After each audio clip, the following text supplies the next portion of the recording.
Ştrixləməni bilmirsinizsə, bu video sənin üçündür. Təbiətin qoynunda çəkim dedim, rahat olsun dedim və möhtəşəm səslə sizi qarşılayıram.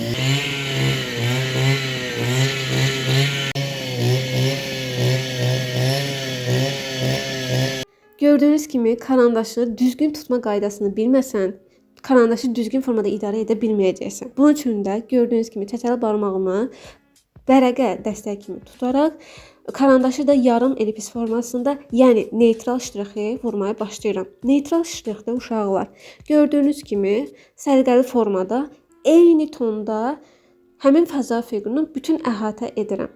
Yəni bu şəffaf bir material deyil, parlaq bir material deyil. Bilirəm, gipsdir, ağır materialdır.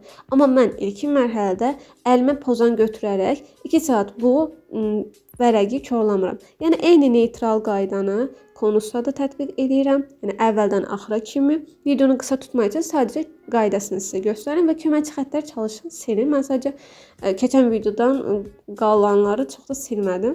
Yəni sizə videoda göstərmək üçün və burada da fəza fiqurlarında bunu da, yəni altıbucaqlığında xəttlərin istiqamətinə düzgün formada tona salır. Yəni neytralını vururuq. Dediyim kimi köməkçi xəttləri oradan silin ki, pozan, yəni siz tonlama edəndə sizə problem yaratmır. Baxın, karandaşı necə tutmuşam, çətəli barmağımın necə, yəni havadaymış kimi karandaşı tutmuyor. Əyri xəttlər yaranacaq və ümumi bu formada da davam edirəm. Baxın, neytral vurmuşam. Neytral artıq hazırdır. Gördüyünüz kimi baxın, bu formada hər şey hazırdır. Və formalara diqqət göstərin və köməkçi xəttləri itirmək üçün, köməkçi xəttlər dediyim, həmin bu 2 həcmli olan təsviri 3 həcmliyə keçirtmək üçün, qırağındakı olan xəttləri itirmək üçün, baxın, yarım, elə bir, necə deyirlər, ştrixi, baxın, sıxıram, buraxıram. Əsas məsələ o qırağdakı künc xətti itirməkdir. Yəni, həcmi yaratmaq üçün necə edirik?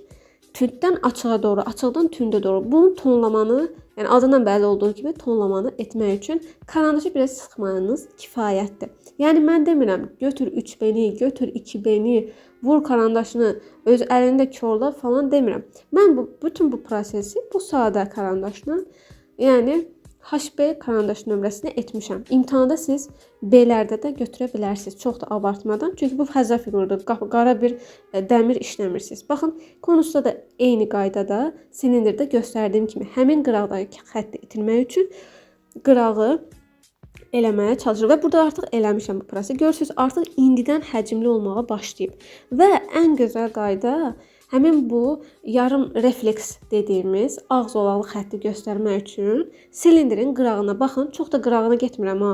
Elə bir ağ bir zolaq saxlayıram. O formada yumuşaq tonlamadan istifadə edərək, yəni bu həcmi daha həcmli formada, yəni silindirin öz formasını göstərməyə başlayıram. Baxın, bu formada çox sadə.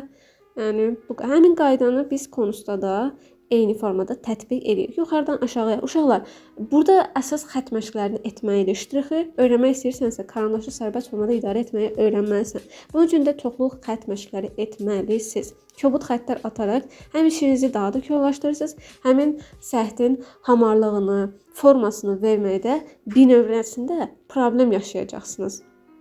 Və buna əsasında baxın, eyni qaydanı altıbucaqlıda da tətbiq eləyirəm. Və ortasında xətti görürsünüz. Orta xətti çox da qaraltmaya ehtiyac yoxdur. Biz onu pozan zərbəsi ilə daha da yumuşaltdıqdan sonra alt hissəsini bu formada eləyirik. Və fon məsələsi. Uşaqların ən problem yaşadığı. Baxın, fonda necə eləyirəm?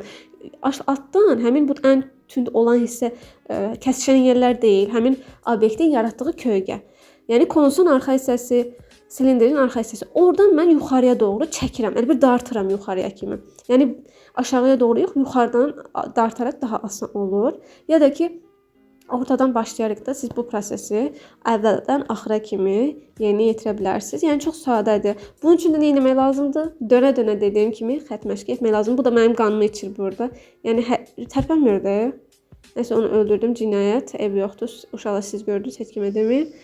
Bu formada yuxarıdan aşağıya doğru bunu əvvəl axıra qədər eləməlisiniz. Uşaqlar bəzən yekunlaşdırılmamış işi təqdim edirlər və düşünürlər ki, hə biz əla eləmişik. fon eləmək o qədər də lazım deyil. Uşaqlar, sən elə bir fon yaradarsan ki, elə əyri xəttlər istifadə edərsən ki, həmin o nəzarətçi müəllim ki var, sənin işini qiymətləndirən insan sənin bir xəttindən bilər ki, bu insan savadlıdır və ya savadsızdır. O xəttlər insanın savadını göstərir. Yəni bacarığını göstərir. Baxın bu formada. Baxın indi işi həcmli göstərməyin ən gözəl yeri nədir? Həmin bu köməkçi xəttlər ki var, onları itirdin. Və risin okuda yumuşatmaq lazımdır. Yəni qırıq xəttləri də ştrixlərin, baxın yan qıraqlı hissələrdə orada asandır. Kölgə hissəsini bilirsən ki, tünd etmək lazımdır. Amma qıraq hissəsində də yumşaq xəttlərdən istifadə edərək sən o qıraqdakı tin dediyimiz o xəttləri ştrix vasitəsilə forma verirsən əslində, itirirsən əslində. Baxın altta da bu aiddir uşaqlar. Yəni biz rəsmimizi xəttlərdən çıxardırıq. Xəttənmiş versiyasını, yəni 2 həcmli versiyadan, qurma versiyasından ştrixləmə mərhələsinə keçir. Baxın alt hissəsi. Əsasən tünd olan hissələr nədir? Oturacaq hissələr olur, yan tərəflər olur. Həmin o biz işıq kölgənin yerini təyin etdikdən sonra işıq hardan gəlirsə, kölgədə ona əks tərəfdə olacaq. Bu da normal bir şeydir. Baxın, müstəvini də etməyə çalışın. Məsələn, fondun biz yuxarıdan aşağıda eləyiriksə, yəni şaqli formada ştrixləyiriksə, müstəvini də biz üfüqi formada ştrixləyirik. Dediyim kimi, kölgənin yerini təyin etdikdən sonra. Təkcə bu üfüqi formada atmağınıza da ehtiyac yoxdur.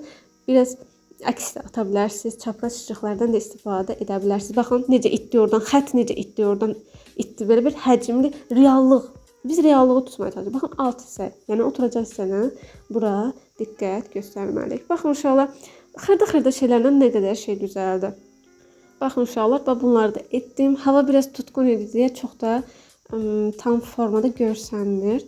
Əlbəttə ki, iş yekunlaşmayıb, pozan zərbələrindən də istifadə edirəm. Yəni, hansı istiqamətdə işıq gəlirdi, o istiqaməti qıraq, künc hissələri biraz açıram. Yəni, bilirsiniz ki, rəssamlıqda ağ qələm bizim pozanımızdır. Onunla da belə köməkçi xəttlər olan hissəni biraz silməyə çalışıram. Baxın, görürsünüz, çox pozan ləkələrini istifadə edəndə, ştrixləyəndə, tona salanda, onlar ləkə kimi görürsən. Baxın, bu qıran künc hissələrini silirəm. İndi mən açıq havada çəkdim deyə qara buludlar üstümü örtdü. Yəni işim çox da aydın görsənmir. Halbuki ilkin mərhələdə necə tünd görsənirdi. Fotoda, yəni kamerada elə görsənmir. Uşaqlar, mən bunu Samsungdan çəkirəm, A24-dən. Yəni həmişə müştəriyə mən sifariş göndərəndə telefondan çəkirəm, göndərirəm. Deyir, reallığını görəndə deyir ki, ayda sizin atdığınız fotona heç əlaqəsi yoxdur. Mən təəssüf ki. Aha, baxın, bunu niyə danışdım mən? Baxın, adicə pozan zərbəsində nə qədər oradan da ağcaqanad uçdu getdi. Baxın, bu formada çox sadə. Yəni siz belə işləsəniz yüksək qiymətdə ala bilərsiniz. Biraz da üzərinə qoymaq lazımdır, işləmək lazımdır və yüksək qiymət ala bilərsiniz. Yəni əslində fəzə fiqurlarını işləmək bir nöqtədə asan və maraqlıdır. Çox da maraqlıdır. Və bunun üçün də ümid edirəm ki, videosu üçün faydalı olmuşdur. Baxın, burada uzaqdan nə qəşəng görsən. Bunun kimi videoların gəlməsini istəyirsənsə, kanala abunə olub like etməli və şərh yazmalı, öz fikirlərini bildirməyi unutma. Sənə imtahanda bol-bol uğur və nailiyyət əldə etməyini arzulayıram. Digər videolarımızda görüşənədək uğurlar sənə.